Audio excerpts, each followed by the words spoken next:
HIPcast is brought to you by Enterprise Social Record. Yeehaw, y'all. We're going to talk about today going to the AHIMA conference in San Antonio. So wear your cowboy hats and your cowboy boots and get ready to come show us what you got. Yes, yes, yes. Get ready to come to AHIMA Conference 2026 in San Antonio. Get all your CEUs for the conference that you can get.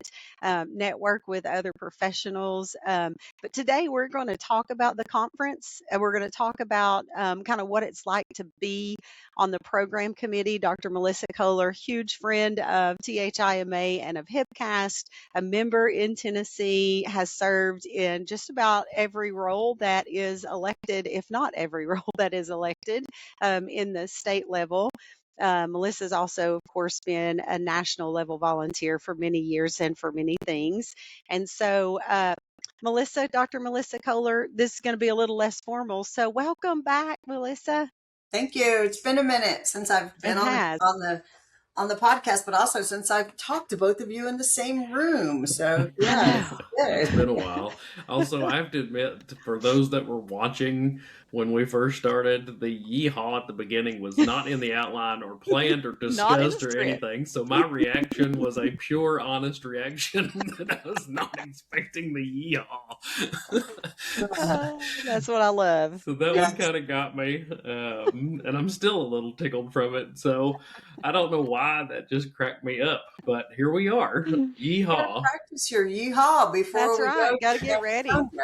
So I have to admit, so I've been watching this certain YouTube channel that's cowboy themed and whatnot, and I grew up in East Tennessee, and the cowboy like thing is not a thing for us here in East Tennessee, right? So yeehaw has not really ever been in my vocabulary, even though my vocabulary is often very strange being in Appalachia, but yeehaw is not one of my things. Oh, it's definitely one of mine. A lot of my friends from here say yeehaw. Yeah. Really? Yeah. Oh, yeah. Oh, yeah.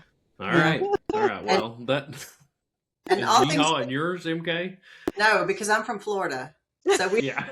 I claim Tennessee as my home now, but I'm originally from Florida. So no, yeehaw is not in our vocabulary either. It's evident to me, Seth, that you've never ridden a mechanical bull.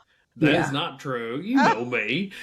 You know that I will not say no yeehaw. To anything. I did not say yeehaw. I said, That's holy terrible. crap, I have no core strength. I'm going to be a terrible old person that lays in the floor and hits that little button that says I've fallen and I can't get up. That's what I learned. He's not one of those who sits up as the bull is still going around and then gets knocked down again. That's true.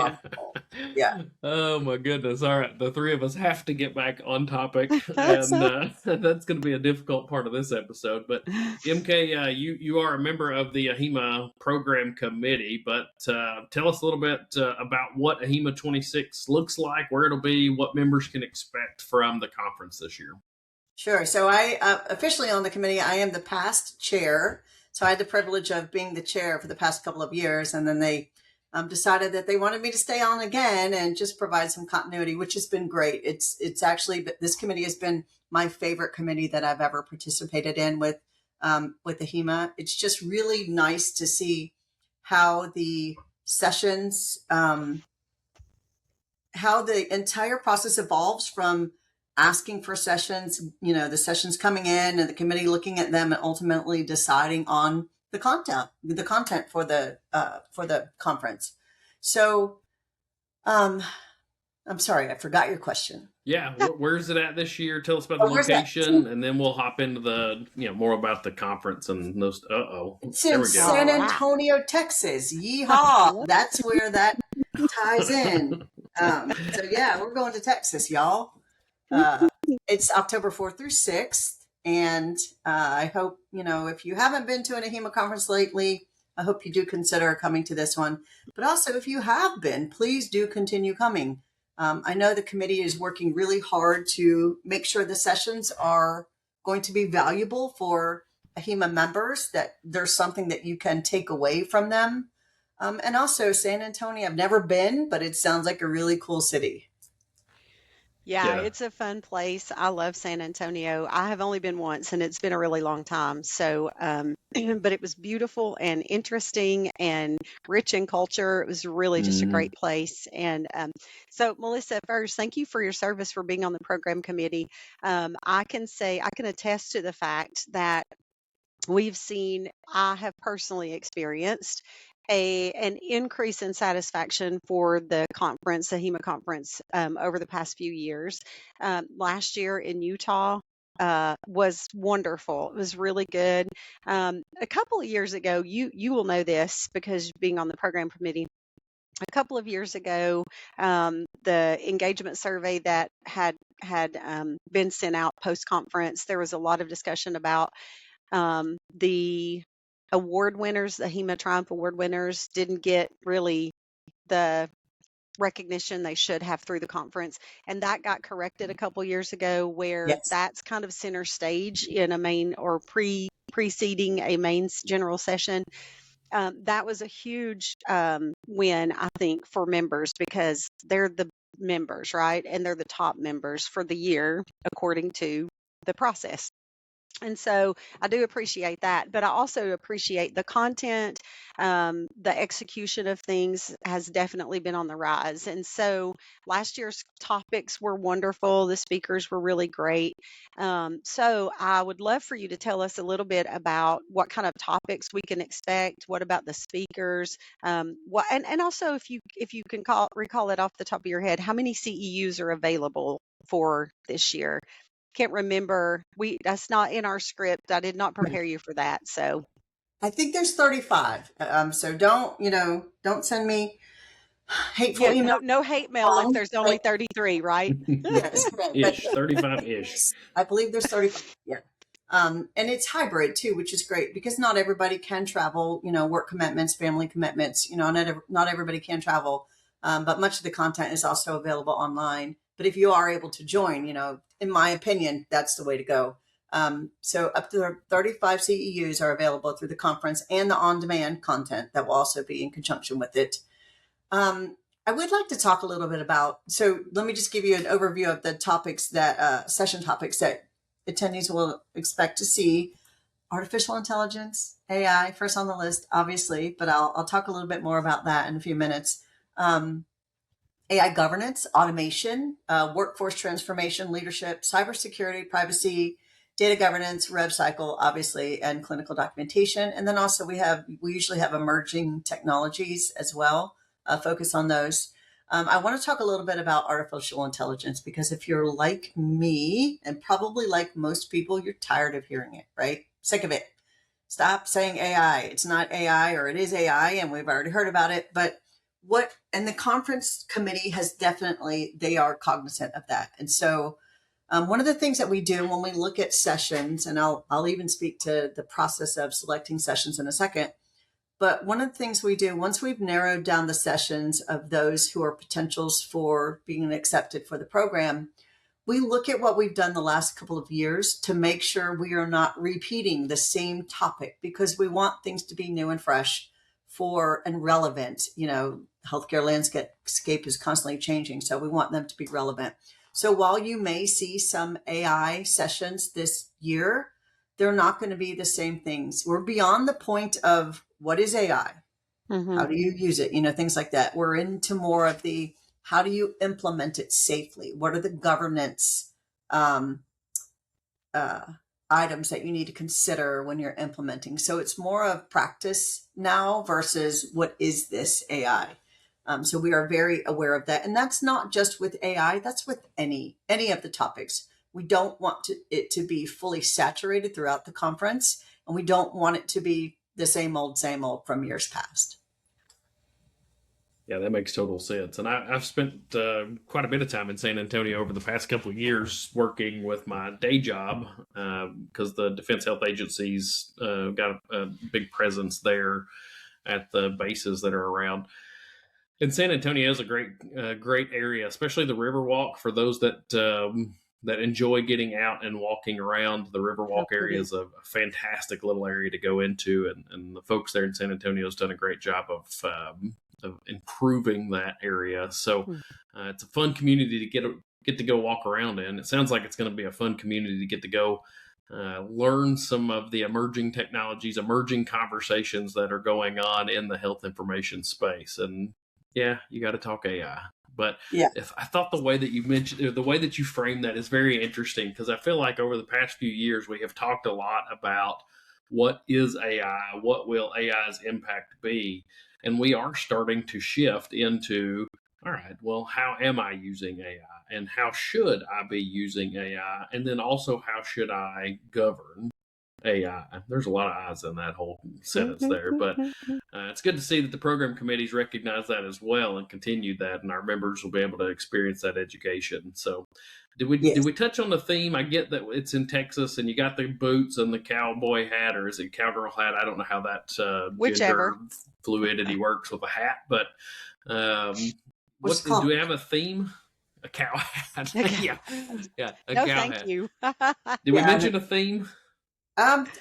Is there a theme? I don't know. I assume it's just Texas, right? I mean, you're in Texas. Everything's bigger in Texas. So I guess if you're heading down, or if you're considering heading down, take the family or up or over. Yeah, it's always down. When you're going to San Antonio, you're always going down unless you're coming from Mexico. But take your cow themed items or cowboy cowgirl themed items to enjoy the festivities. And I will ask the question on something that we enjoy in THIMA is a good party at a conference. Any plans on the agenda for some networking events for members? Absolutely. I believe I'd have to go back and look at the calendar, and I encourage everybody to go check it out on the AHIMA website. But I believe there is the annual evening member reception. I believe that happens it's either Sunday or Monday, and I don't know exactly. So we'll have to look at that. And the House of Delegates is typically on Sunday, I believe, before there's typically like a welcome reception that night or something to that effect. And then the events are scattered. Actually, let me go to the website right now and look while we're doing this to the full agenda. And while you're looking at that, let me bring up the House, since you all mentioned the House of Delegates. If you want to be an observer at the House of Delegates, there is a place to register to do that as well. So you can send an email to member resources or customer service at AHIMA if you don't know where to find that. But if you plan to go and you're going to be there on Sunday morning, you would be able to attend as an observer to the House of Delegates, but it does require you to register. So, and you don't get to eat the lunch that the delegates eat. Your lunch on your own, but it's fascinating to go and hear the discussions that are talked about. It's the whole business of our membership. So it's incredible to go watch, and the delegates are all doing really good and really hard work to serve each of the members in their state. So I highly suggest, strongly encourage, whatever you want to call it, going at least one time as an observer to the House Delegates. That is something that probably most don't have on their radar, that as a member, you have the option to go and observe. Like you say, you got to go through a little bit of steps there to make sure that they know you're coming. But it is very fascinating to get to see how the governance of our profession works at the House of Delegates. And hopefully that encourages folks to volunteer and be a delegate for their component association, because we all three have done it multiple times. Yes, we have. And it's a very engaging experience. You learn a lot from it. There's a lot of networking. And maybe we can segue into networking too at the AHIMA conference. Let's do it. Because I think that's one of the things that a lot of people don't understand, that the conference is more than just sitting in sessions and listening to a speaker, present on whatever topic they have. But it's also, you meet so many people, people that you don't expect to meet. I mean, throughout the exhibit halls, in the hallways, at the networking events, you may meet people that you never expected to meet. I met a fascinating person last year at the AHIMA conference in Utah that has a fascinating role in HIM, and I can't remember her name. So if she's watching this, I'm so sorry. But she worked for NASA as an information professional. Yes, it was I was so fascinated by that conversation that took place literally 15 minutes at the HIMA networking event, the evening reception. So networking is definitely something that you also may not expect at a conference, but you will do. And every person that you meet, just think about this for a second. Every person that you meet, whether it's you bump into them in the hallway or you're standing in line waiting for a restroom, and you strike up a conversation, standing in line for lunch. Every person you meet knows something you don't know. That's So right. there is a chance Very to good. learn things that you never expected to learn outside of what you are intending to learn about going to the conference. Yeah, I love that. And you mentioned the exhibit hall. And so for those who may have never been to the conference, the exhibit hall is always large. There are a lot of vendors. Thank you, vendors, for continuing to support this event and coming. But as part of that networking in the exhibit hall, a lot of times vendors have job openings. And if you have an interesting conversation with a vendor or you like that company, there's an opportunity to pursue new employment there, but not even just with the vendors. Networking and having health information relevant conversations with other attendees there who work at a different place than you, maybe they have a role that is exactly what you want based on a conversation that you share with that person. So if you're looking for a new employment opportunity, I'm not guaranteeing you a job. This is not a job fair, but networking often leads to opportunities, and sometimes those opportunities are job opportunities. So just throw it out. If you're inspired to look for new employment, go make some friends. And if you don't get a different job, at least you've made some new friends and contacts. That's true. Yeah, networking has been great for my career, for my career trajectory. Ooh, I can't say that. Maybe we can edit that. Come back and, No editing. no editing. Okay, it is what it is. Somebody help me how to say that word. Trajectory. Trajectory. There we go. Yeah, there you go. Hey, There you my go. Pick a career, different yeehaw. word. It's Your been great. career, yeehaw. Yeah. Exactly. But the exhibit hall, Shannon, going back to your points, yeah, you're going to see technology demonstrations in the exhibit hall. There's product comparisons. You can, if you're looking for a new vendor for a certain aspect of your your professional organization, you will have the ability to talk to those folks who are bringing those products or those services and see demonstrations. You can, you'll have the ability to maybe meet developers who are developing new technology that, we all are probably interested in.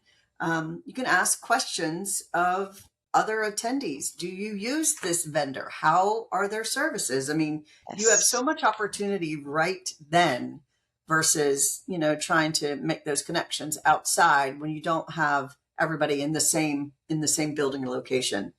Yeah, I always use the networking piece as a what was the Who Wants to Be a Millionaire? The phone a friend, because you get to know people that are in different areas. That's and right. I don't know everything. I don't claim to know hardly anything, let alone everything. But the ability to say, you know what, something's come across my desk of, I got to work on this privacy issue. Well, I'm calling Elizabeth, or I've got a coding thing that's going on. I'm calling MK. I've got a payer thing that's going on. I'm calling Shannon. It's not only just the state associations that you build those networks, That's but right. you build it nationally. And now all of a sudden you get a bigger viewpoint into those things that you need help on. And it's everybody in the HI profession typically is like, heck yeah, I'll help you out. Let's go figure this out together. Here's what I did. Here's where I failed. And that's a huge part of the networking side for me, is just having the phone a friend for when things go south. Either I need help with the problem, or maybe I want to find a new job, and I can hit that button. It's interesting that you say that, because, and I'm going to try to show this little box without showing so I have this little box that sits on my desk. I actually have a couple of them, and it is the perfect size for business cards that I collect when I go to the AHIMA conference, because you never know when you need to pull out a business card. Oh, I remember talking to that person. So it is great for just future reference. We all have similar challenges throughout health information. The same challenges that I have as this organization are going to be very, very similar to somebody else's challenges in a like organization or in a like domain of health information. So networking, absolutely. And some people get very fancy with business cards. This one's wooden. Somebody gave me a wooden I'm going to buy you a Rolodex if you remember those good old pieces of I technology. like the little box. It's the perfect size. She said, do not get her that for presents. No, thank Happy you. birthday. It's coming for you. Shannan, one thing you said too about, maybe it's the place to network for if you're looking for a new role, if you're a student fresh out of school and you're, trying to get your foot in the door. One thing that students can benefit from attending is that they get exposure to the profession. You get to network with people who have been in the roles, who have the experience and can give you ideas. There are career ideas. There's networking events for students specifically. And you can learn about the AHIMA mentorship program while you're there, which is very beneficial for students. And you may run into future employers. Yeah, That's true. That's very good. Yes, that's for students or early professionals or advanced professionals. That is true across the board, that opportunities that may present would not be available if you didn't go and network. Like someone else is networking your job right out from under you potentially. So go to the conference and talk to people. Don't just go and be, I don't want to be rude, but don't go and be just a wallflower. Go and talk to people. Get to know people, make friends, make contacts. You can call them whatever you want. You can call them friends, you can call them peers, you can call them colleagues or acquaintances, but make contacts with people. You're going to need, that's part of the beauty of the fiber of health information professionals is that we weave together this basket of knowledge. And it's not just what's in the basket, it's the basket itself. And we've got to have each other for that. So good call out to the students, Melissa. You could call them partners while you're in San Antonio or buddy. Yeah. Well, whatever. It doesn't matter. Whatever you feel. If you don't feel personally connected, just call them partners or whatever. You don't have to call them friends. I love people, so I call a lot of people friends. You So can call me Al. That's a good 80s reference. You will not get that. That's right. So the conference sounds like it's going to be fantastic. Great education. There's opportunities abound for members and for even non-members to go and experience such a great conference. If you are a member, like we say, go look at the House of Delegates on Sunday because it is a great viewpoint into governing the profession. But that's a fantastic viewpoint into volunteering. So let's shift into volunteering because that's something that's very close to all three of us to volunteer with our profession and to give back to our profession. So tell us a little bit about serving on the program committee for the past 37 years and why members should get involved. It has been great. It definitely has. I've met new acquaintances that I can now call friends, but then I also served with folks that I knew. The committee is made up of a variety of experience levels, educational levels, service levels, domain expertise for a reason, because we want a really varied approach of when we select sessions and how we have discussions on what sessions are going to be useful for those attending. And so it has been a great experience. I've met a lot of wonderful people that will continue to be my colleagues and friends now throughout. One of the things that I will say, I do want to talk a bit about how sessions are chosen. So if you're an AHIMA member, or you follow AHIMA social media at all, you will see that every year before the conference, there's the call for abstracts, call for presentations. That turns into, so anybody can submit an abstract, right? And there are certain criteria that you have to meet, you have to follow when you submit your abstract. But the first level of review that the committee has to choose sessions is a blind review. We do not see the submitter. We do not see what organization they work for. We don't see their, what college they graduated from or anything like that. We see the topic, the level, and all of the objectives, the learning objectives as written, because those are that's one of the requirements for submitting. And then, so sessions are chosen blind initially. That's and then fascinating. once we choose, and everybody votes individually. So we get a link and here's all the sessions, and you vote. You choose the ones that, you think are going to be interesting, of value, of relevance to the attendees. And then those that have the most votes, they moved on to the next round. And then we have a discussion. And that's where we talk about, did we have this one last year? Is this relevant to the profession this year? Are there too many sessions that we've all voted for that are similar topics? And throughout that process, what I think is really unique is that if there are sessions that the committee really likes, but we don't have room for them at the actual conference, we recommend that AHIMA use them for other virtual sessions. So maybe like the AI summit that just happened, or the coding summit, that happens throughout the year. We push them to those avenues so that they can still be presented and be a benefit of members. That's pretty cool. That's awesome. Tell our members who may not, I have never served on the program committee for AHIMA. What is that like from a volunteer perspective? How many hours? I'm sure it's a kind of a hills and valley where you're running toward the finish line fast or kicking off, those presentation reviews. What is that volunteerism like for the program committee, and how do you get considered to be on the program committee? So every year there's a call for volunteers, and in that call for volunteers, you can choose the program committee as one of the areas of your interest. You do have to be a credentialed AHIMA member to serve on the committee, which again, just, fosters that we have expertise looking at the content that is, curated for this event. The time commitment varies, and there are ebbs and flows, hills and valleys, because right after the conference is over, we're not really doing anything. We do meet and look at for the first time this year. We will be able to look at the feedback forms. That's something that we didn't have a chance to do before, because we want to make it better each year, right? So we want to listen to the feedback from our members, or from our attendees rather. Coming into the conference season, like when we're first getting sessions and starting to work through that, it's probably an hour or so a week for maybe 6 or 7 weeks in a row.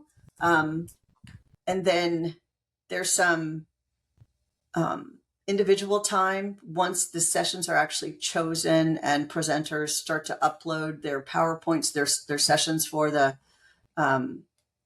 presentations that they will present at the conference.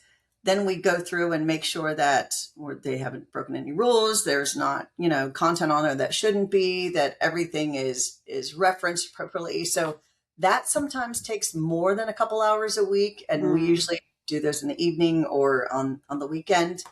And then there's a lull. And then we meet again, because after we have all the presentations ready, then it's usually it's usually 2 months or so coming into the conference where we will meet again just to facilitate and coordinate on-site activities. We get room assignments because the committee is also part of the event at the conference, where we may be room monitors. I don't think that's what they're called. That's what I call them. Facilitator. You're a facilitator. Yes. Helping to check people in, scan badges so they get credit for CEUs, making sure people know how to answer the surveys to obtain their CEU codes after each session, letting people know where the restrooms are, what to do in a case of emergency, all those type of housekeeping events. But also, depending on the session and the committee members' expertise, sometimes they are asked to serve as a moderator, ask questions of the speakers during a session. So it's a variety and ebbs and flows throughout the year. But it's definitely, I can say, has been one of the most worthwhile experience that I have had as an AHIMA volunteer. That's awesome. That's awesome. Seth, you have any more questions or thoughts you want to bring up? No, I think you've talked me into maybe going to the AHIMA conference this year, Well, San MK. Antonio, right? You may as well. Texas is awesome. San Antonio's beautiful. The Riverwalk is just gorgeous. So we may as well go. Well, every AHIMA member, and if you're not an AHIMA member, you can also come to the conference. You just don't get the discounted rate that we get. But pack your water bottles, your sunblock, your boots, and your hats, and your smile, and a willingness to learn. And don't forget to practice your yeehaws, and we'll see you in San Antonio. Yeah. One more thing, if I can add. So yeah, absolutely. New this year, if you go to the AHIMA conference webpage, there will be a link to, there's like a microsite that you can click on. And AHIMA has arranged for discounts to area businesses, restaurants, and attractions if you show your conference badge. So very nice badge. And there's about 30 or 40 different businesses, local businesses, from like mini golf to breweries, that. What about bull riding? I didn't see bull riding, but I'll have to put that on the request. And of course, we will be in downtown San Antonio, the Riverwalk, the Alamo, the Tower of Americas, the Pearl District, all of those things within walking distance of the conference. Yes. Well, it's going to be a great time. Well, hopefully I'll see you all there. And Shannan, until next time, my friend. I'll see you next time, buddy. Yeehaw, y'all.